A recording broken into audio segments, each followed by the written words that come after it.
Hey everyone! Welcome back to our Thailand trip. It's day 2 and we booked a full day Ayutthaya tour via Klook. We really wanted convenience, no trains, no complicated planning, just hop on a van and explore. But the real question is, was it actually worth it?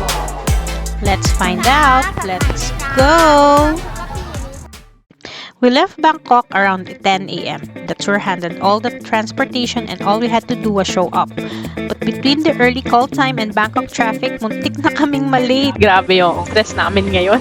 Muntik na kaming malate sa tour. Muntik na kaming maiwan. 10 minutes behind kami sa schedule. Dahil grabe yung sobrang traffic. Di namin in-expect na, may allowance na kami na almost half ng travel time. Pero pa rin, mas grabe siyang traffic sa Manila. Tapos weekend ngayon, hindi naman nila rush hour. Grabe, kung kahapon, amazing race. Ito yung totoong literal na amazing race. Kasi tumatakbo na kami. Anyway, we're here. Yeah. Kung maiwan kami dito, ang mahal. 7,000 ang tour na to. Nakakaiyak.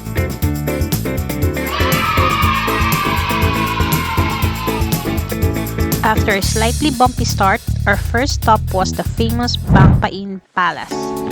Unfortunately, umulan when we got there, and video recording isn't allowed inside, so photos lang. Even with the rain, you can really see how elegant and well-preserved the palace is. Because of the weather and the limited experience, we were actually able to use the Klook Satisfaction Guarantee insurance, and we got 30% cashback for all of this part of the tour. Honestly, that made the experience feel more worth it. Next, we visited Wat Yai Chai Mongkon, one of the most important temples in Ayutthaya. It was built during the reign of King Nares I to celebrate a victory in battle, kaya sobrang laki at commanding ng main chedi. One of the highlights here is the reclining Buddha, calm, peaceful, and surrounded by rows of seated Buddhas in yellow robes. Standing here, you really feel how massive and historic the place is. Super init, but this stop was definitely worth the walk.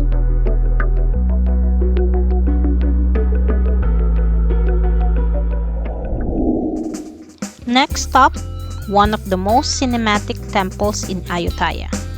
Wat Chai Wat Tanaram feels very cinematic, wide, open, and dramatic.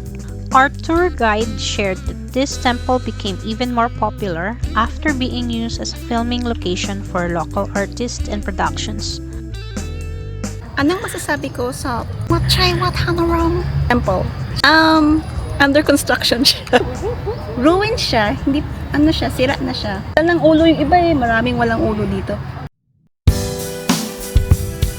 Then we went to Wat Prayam Hut, famous for the Buddha head entwined in the tree roots. It's smaller than I expected, but seeing it in real life feels surreal. The guide explained its history, which made the visit more meaningful. The tree didn't grow around the Buddha. The Buddha was already there when the roots found it.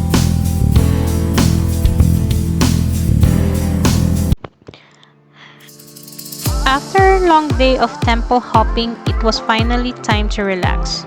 The night market was the perfect way to end the day. Street food, quick bites, and finally slowing down after all the walking. After the tour, instead of heading straight back to the hotel, we dropped off at Icon Siam.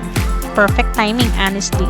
We went straight to the basement where there's an indoor floating market with so many food options. From Thai street food to desserts, parang mini food trip without leaving the city. After long hours of walking around temples, this was exactly what we needed. By the end of the day, we were tired but full both from experience and the food.